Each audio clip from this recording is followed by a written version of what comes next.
welcome back to FIFA 19. Oh. The journey so far. What track is this? I forgot the specific one of the themes from Cardiff Fantasy won their Tactics. latest Champions League game against Ajax after what felt like half the team, including Danny, getting booked for various bad You tackles. get a yellow card. You get a yellow card. After a training session, Danny's douchey brother was somehow allowed near the grounds to basically say, "I have a medal and you don't," despite not actually playing in the final, as Danny reminded him. And the USA women's team reached the next round of the World Cup after overcoming a spirited Swedish team. That freeze frame of Danny's brother. Seriously. Freeze frames for his brother are always gold. Oh boy, here's our next match. Karpsg. Why, man? It's again, you take the first three letters of the team or the initials and put them together to form a Twitter acronym. Oh. I mean, it's not as bad as the one in the second game where I had swastic. Oh my god. Hilarious. Yeah. Oh, and by the way, we're not going to get a whole lot. We're not going to get much in the way of Danny and his brother interacting, despite the fact that it's Cardiff and PSG again. But not to worry, we will be getting our fill of that to make up for it later on in the playthrough. But I get the idea that this match is more like a coincidental thing more than anything. Yeah, pretty much. Weird that they don't have a story scene for it, though. Oh, goody! Oh? It's one of the tracks from Sino Alice, done by Kichu Kabe. Never heard of that one. I'll tell you later while the match is going on. So, Cardiff, you're pretty much already in the next round now. You just gotta keep going through these next two games, or next one. Congratulations, Shiroi. Shiori's from Swansea, not Cardiff. Remember, but Dwibs, the time when they Swansea never shifted, existed. Yeah. But yeah, I mentioned this, I think, well, recently. I forgot for which specific movie. I think it might have been Peter Pan 2003, Java. But Sino Alice is a little mobile game done by essentially Yoko Taro and his usual team. That it's about classic fairy tale characters like, say, Alice or Alice in Wonderland, the Sleeping Beauty, Pinocchio, and so on, reimagined as characters from the books that waken up in a fictional rivalry and have to defeat nightmares, which are basically discount Heartless again, in order to quote-unquote revive their respective authors, yes, and to that which will grant them like a wish, like becoming real people or receiving eternal rest. Look at this symbolism here. That is literally running circles around his brother. Hilarious. Yeah, and that's not a scripted game thing, by the way. I did that just for some lols. Anyway, go on to... Now, what's the kicker? Being, done by the person who made stuff like Dark and Gardenier. I was gonna say Taro wrote it. Yeah, exactly. Like There's that's gotta just be a the premise. The actual execution is. Cutscene, guys. Oh, hold on. Yeah. Wait. In the match? Yeah. It's a good game, bro. Oh. Yeah, it is. You're playing well. Hey, I was hanging out with your boy, Hunter. Oh. He's a good dude. Yeah. With Alex, really. Yeah. Well, say hi to him whenever you see him next. For sure, bro. Okay. Wait. That's Neymar gonna not suck. acting like a douche. That's new. Wow, that is actually surprisingly new for this Apple story. Once again, circles around you. Anyway, you were saying to... I mean, it's deserving. But no, here's how it works. Here's the real twist. Each character is associated with some kind of, not necessarily a sin, because we're not actually tied to, say, the 7 deadly sins, but more like, a bad quality of someone, something, a negative trait, which reflects, what the original character is. For instance, Pinocchio being part of a puppet, what's his problem? Dependence. The constant desire of having to, relate and depend on someone else's judgment, not being able to make their own choices.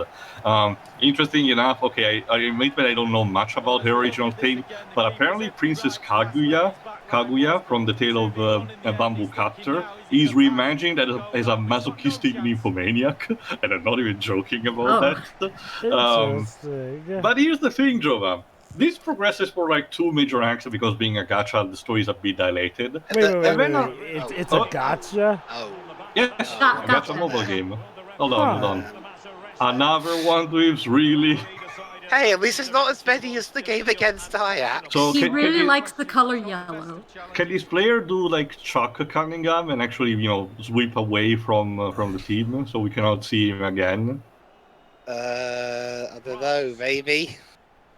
But yes, Jova, it is a gacha, a mobile gacha. It's compared to others. I consider I played a bit. I say it's on a normal type of quality. The stamina bar is balanced enough. It's heavily reliant on equipment instead, which is most of your pools will have to be, done for. So it I will sounds... say that the resources that we're giving you are slightly scarcer than some other gachas, so it might, be a bit annoying because, it's not super rewarding immediately. It sounds a lot like Fate the more you describe it. Oh, A these bit, different actually. traits of I can tell you this, characters. Taro has expressed multiple times a slight bit of annoyance for the fact that in order to conceptualize and design the character, his PR team has to tell him that they need to make this character so that the game can sell, stuff. So let me guess. And AI just Hold walks on. it into the net. So let me guess, Tio. He was told to Boop. make them look anime. He's basically told to Not make... necessarily that. To be fair, the fan service stuff is only there when it's necessary, like the aforementioned Princess Kaguya. But there's only, like, for example, there are some variants, like, say, the Of course swimsuit he hit the variant and target. stuff like He ran that. the So ball into the net. Oh, no. I'm not sure if it was the same. Oh, no. I get that. What I'm asking is, like, oh, are, like, the designs weird? Like, okay, like, say... no, not necessarily. I don't remember who's the actual artist, but I can tell you that it's consistent. It's not deformed or anything. Or, like Castlevania Judgment levels of weird. No. Even for characters that are returning from collaborations, like say with Nier stuff, the character design fits well for them. They're not like deformed or anything. They actually do resemble their actual counterpart. So did you but, actually like the game? I'm still playing to this day, yes. But here's the kicker, like I mentioned. Then arrives Act 3, which has released on the global version only recently, that pretty much tells that each of these characters that you've been playing for all this time were technically real people in the real world who had some problems and had basically committed suicide, and we woke up in the library. So, Where does that continue then? Well, it's something that the global does not know now. I know it a bit in advance, but I will not tell, especially because the match is over now. There's Danny with his Nth ball that he's stolen. Very quickly, wasn't there, like, I'm not sure if it was from this particular game, but wasn't there one character from a game that he worked on where they were like, you need to put this character in a swimsuit, and he was like, Yes, okay, it's this one. and put I thought you them were in, talking like- about FIFA for a second. No, No, and then he also- put them in, like, this huge metallic, like, Oh, scuba yes, thing. yes, sir. It's a- Referee. Wait, who's the referee? He just says referee. He didn't say who it was. Oh, not to mention, Dwibs, that again, all the models teleported. But yes, Shiro, you're referring to one particular costume that was given to the character of Dorothy from The Wizard of Oz. Essentially, for the joke, since her character is imagined to be more of a scientist figure, they essentially put her in a scuba very metal suit. It's hilarious. Well, they said swimsuit. They should have been more specific. All right, Dwibs, so what's up next? Just giving Danny some new skills. Yep. But yeah, like I said, Jova, it's not a gacha for everyone. But I personally enjoyed it, and I'm still following to see where it's going. So with the It's also very self-aware. I can tell the game multiple times tell you that you're potentially wasting your time. You should actually go outside or something. So there is that kind of cheeky type of humor, but We're in a pandemic, Taro. Give me a rest. But another thing that I mentioned in the past was an event that... Betrayal leaves a sour taste, like the lemon you squeeze on your fish. What does that even mean? Well, you see, we put lemon on our fish and chips. That makes it more sour. Shiroi, I like to question why you do that. I don't. It's flavor, Dwibs. Sour flavor. You know what? If you say lemon so. juice itself isn't inherently sour when it's just a few drips. I mean, you might as well pour rubbish liquid onto it. You're telling me you don't have calamari and like lemon? No. All right. Oh, what is this? Okay, This is one of the battle tracks from Unholy War. Oh, right. To be fair, Shuri does have a point regarding the lemon juice and calamari.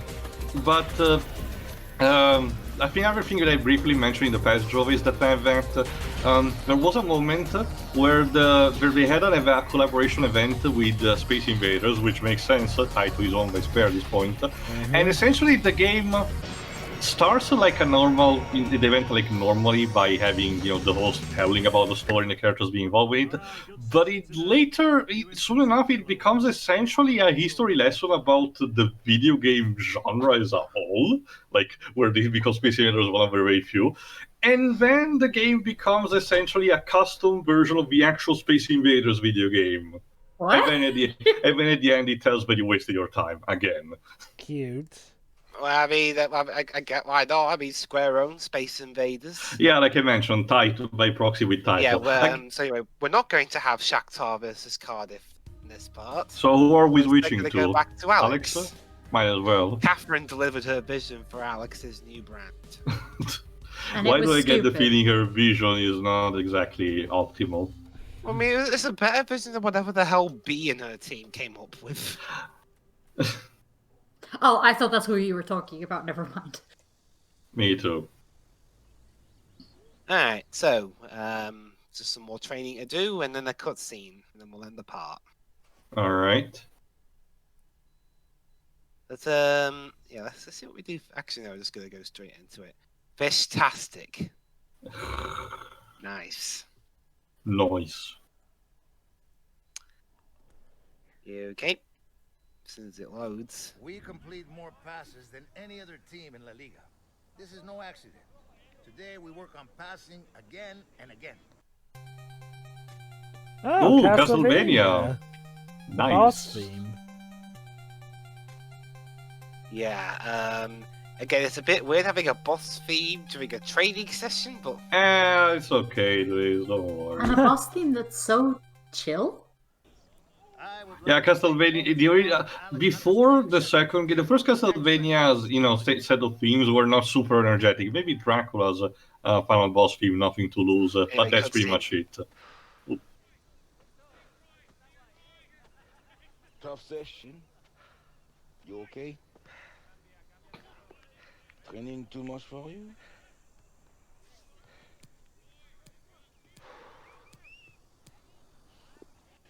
Oh, sorry, mate. I'm shot to pieces. You think you do enough to deserve a place on this team? Yeah. I mean, yeah. Tomorrow I'm back on it. I know you have business off the pitch. So do many players at this club. Just don't let it affect your real job. Apparently it is going to affect his real job, given that Again, cutscene that we sounds saw like in a Kim's veiled one. threat. Why are the people in charge of Real Madrid so hostile against Oh, Alex? coach is really this crap. Well, I mean, it is Real Madrid. They have high standards to Okay, Dwibs, but there has to be arriving a point where Alex is like, okay, I get it now. Can you get the hell off my back, please? Well, I don't know. I mean, again, I'm pretty sure Alex knew what it was going to be like going in. You know, Real Madrid's a top club, so they expect top standards. I guess the thing is like, well, shouldn't they be able to trust that he'll do the right thing? Like, granted... Not just that, it's also another occasion where, much like I think in the first game, where your results only matter marginally because, considering the good job that Alex has done so far, this type of behavior feels unwarranted. Yeah, again, this is one critique I've always had about the Journey series. Is like, well, I wish that they would give more cutscenes based off of your overall gameplay performance, because, well, going off of some of these scenes, you'd think that Alex and company are doing a terrible job with how little respect they get. Well, we'll see how it goes on. There's still a lot more to go. So we'll join us in the next part where we'll be facing Oh, okay. Nom nom. See, Yeah.